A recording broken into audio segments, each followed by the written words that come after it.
आपने बांग्लादेश के अंदर हुए अत्याचार को देखा होगा। कांग्रेस मौन। आप पिछले एक सप्ताह से देख रहे होंगे, पिछले एक सप्ताह से आप पश्चिमी बंगाल के अंदर का नजारा देख रहे होंगे। पश्चिमी बंगाल के अंदर कैसे गरीबों को, दलित हिंदुओं को कैसे दंगों का शिकार बनाया जा रहा है। ममता दीदी को ये दंगाई शांति दूत दिखाई दे रहे हैं। बहनों और भाइयों, ये शांति दूत नहीं, ये दंगाई है और दंगाइयों का जवाब तो केवल डंडा हो सकता है। उनके लिए अपील काम नहीं करेगी। कुछ लोग कह रहे हैं कि उनके लिए संविधान से बढ़कर के शरीयत है, तो मैं भी उनसे कहना चाहता हूं कि भारत तो बाबा साहब के द्वारा बनाए गए संविधान से चलेगा। याद करिए बांग्लादेश के अंदर वो हिंदू कौन है।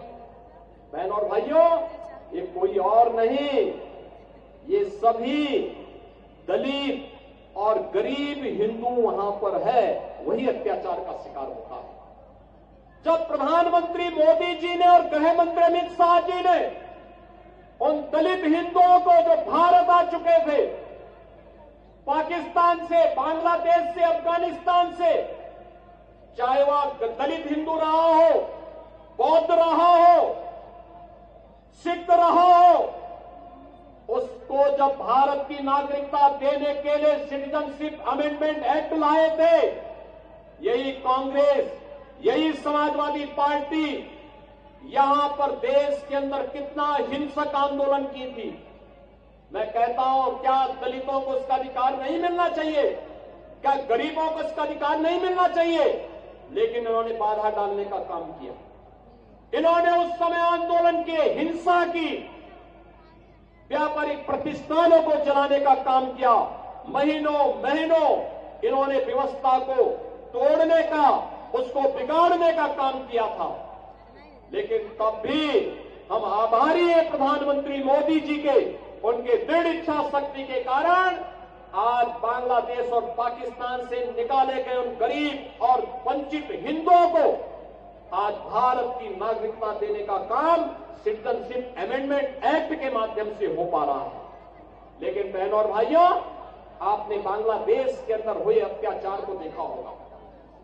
कांग्रेस मौन, समाजवादी पार्टी मौन, टीएमसी मौन, आरजेडी मौन, अन्य दल मौन। केवल भारतीय जनता पार्टी ने कहा था कि बांग्लादेश के हिंदुओं पे अत्याचार नहीं होना चाहिए। ये बांग्लादेश में हिंदू कौन है? बहनों और भाइयों, ये सभी दलित हिंदू है, दलित हिंदू है, ये वहां पर रह गए हैं। लगातार उनकी संख्या कम हो रही है, लेकिन चूंकि वह पीड़ित हिंदू इनका वोट बैंक नहीं है, इसलिए उसके पक्ष में लोग आवाज नहीं उठाएंगे, उसके लिए नहीं बोलेंगे।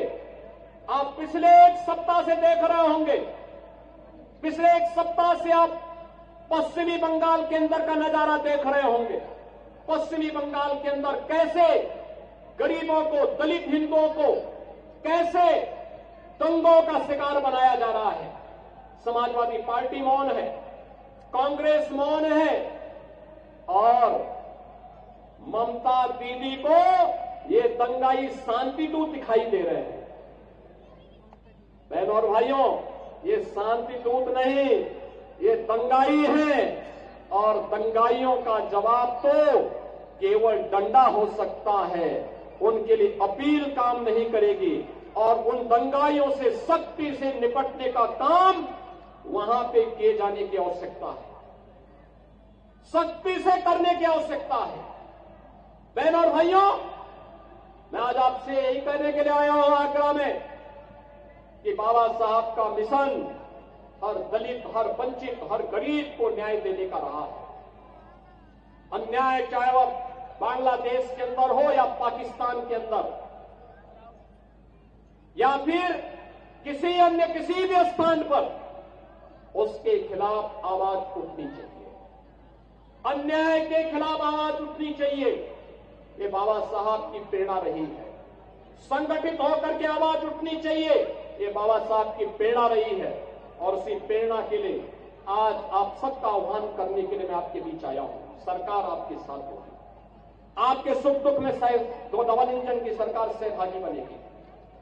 सरकार आपके हितों के लिए संगठित करने के लिए पूरी प्रतिबद्धता के साथ कार्य कर रही है, आगे भी कार्य करेगी। बाबा साहब के सपनों को साकार करने का कार्य प्रधानमंत्री मोदी जी के नेतृत्व में ये डबल इंजन की सरकार पूरी मजबूती के साथ खड़ी होकर के करेगी।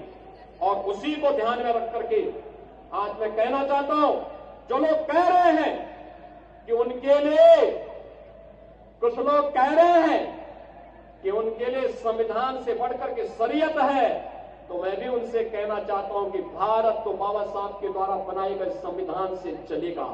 जहां शरीयत का कानून लागू होता है उनको वहां जाना चाहिए। भारत के अंदर भारत की व्यवस्था बाबा साहब के द्वारा बनाए गए संविधान से ही आगे बढ़ेगी और यह हम सबको दृढ़ भाव के साथ कार्य करना होगा। हमारे साथ जुड़े रहने के लिए सब्सक्राइब करें देश रोजाना के YouTube चैनल को और नई वीडियो की नोटिफिकेशन पाने के लिए बेल आइकन जरूर दबाएं। अगर आप ये वीडियो Facebook या Instagram पर देख रहे हैं तो पेज को लाइक और फॉलो जरूर करें और ज्यादा से ज्यादा शेयर करें।